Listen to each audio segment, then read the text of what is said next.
फूल मल्लिका वीक्षरक्तुं मनश्चक्रे योग मायामुपाश्रित।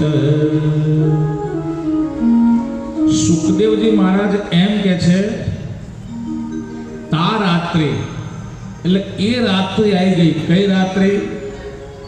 કે અગાઉ ભગવાને ગોપિકાઓનો સંકેત આપ્યો હતો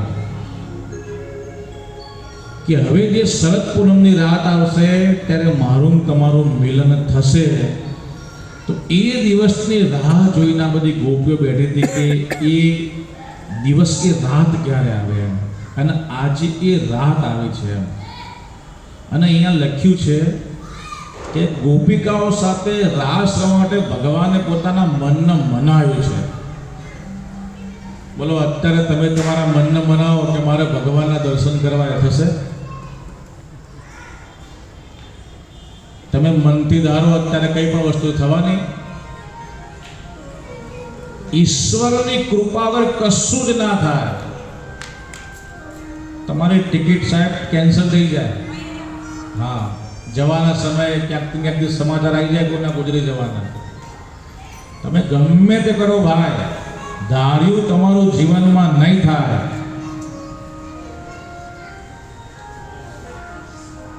આ કેટલાય ભક્તો કેટલા વર્ષથી મંડળો ચલાવે છે. પુનિત મહારાજ ગયા પછી કેટલાય મંડળ ચાલતા હશે. બધાને વંદન છે, મારા ના નથી ભાઈ. પણ પુનિત મહારાજ જેવો રંગ કોને લાગ્યો? મૂળ વાત એ છે ભાઈ કે એમને ભગવાન મળ્યા. કેમ આપણને મળતા નથી ભગવાન? એ ભજન કરતા હતા, આપણે ભજન કરીએ. ભાવમાં ફરક છે, એટલું યાદ રાખો.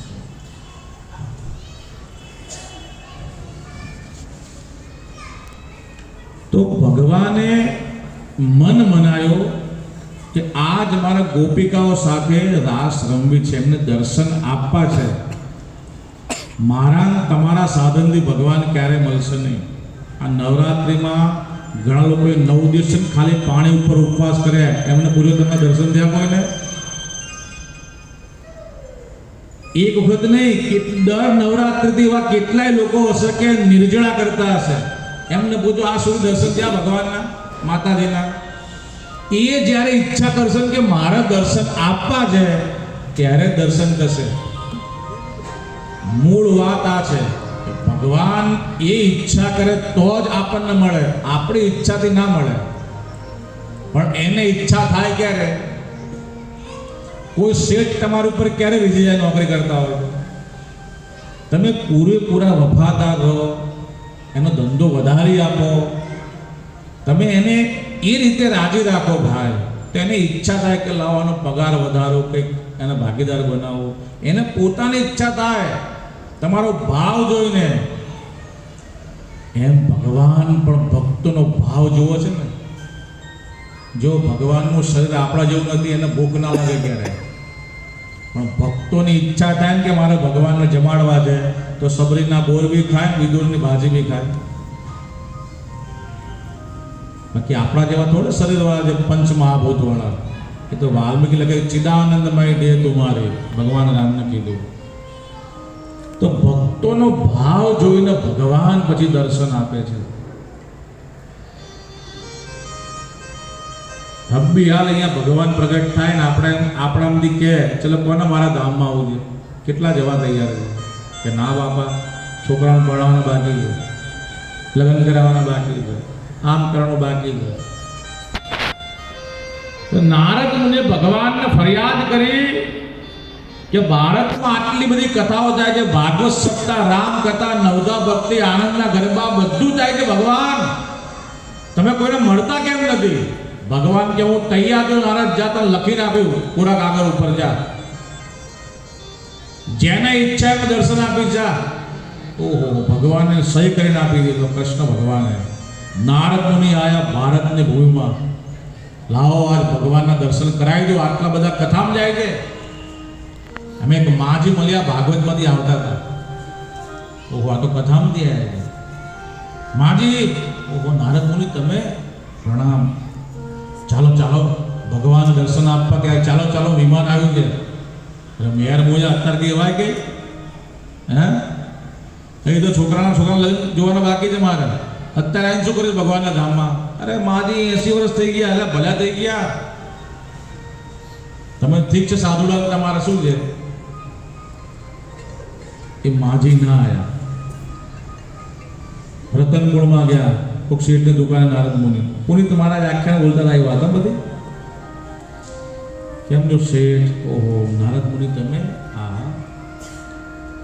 મને ભગવાન લખીને આપ્યું છે સહી કરીને કે જેને ઈચ્છાને દર્શન આપીશ મારા ધામમાં લેતો હોય. ચાલો શેઠ, તમે તો કરોડપતિ જાઓ, પાછળનો વિચાર કરતા નહીં.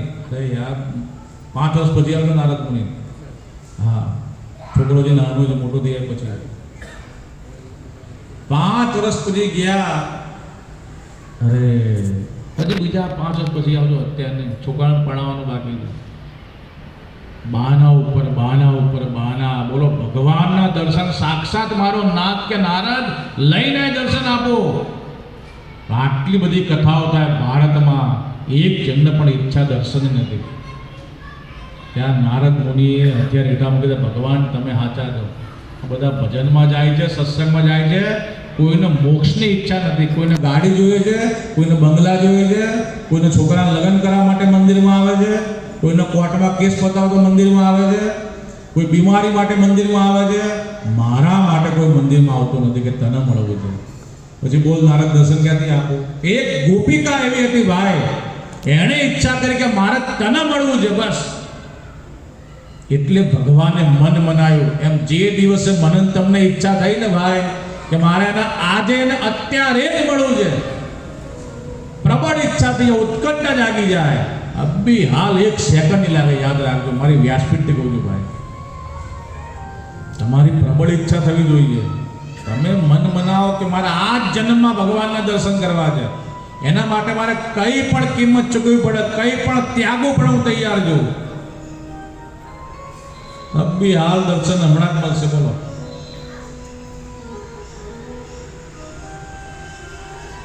સૌથી પહેલા ભગવાને આજે મન મનાવ્યું. મારે વાત એ કરવી છે ભાઈ, એની ઈચ્છા અગર નહીં મળી હોય અને તમારો ભાવ જોશે કે હા હવે અને મને મળવાની ઈચ્છા છે, મારા માટે છોડવા તૈયાર છે, બધું ત્યાગવા તૈયાર છે, મને આટલો બધો પ્રેમ કરે છે, એ ભગવાન તરત વશ થઈ જાય. તો પ્રેમને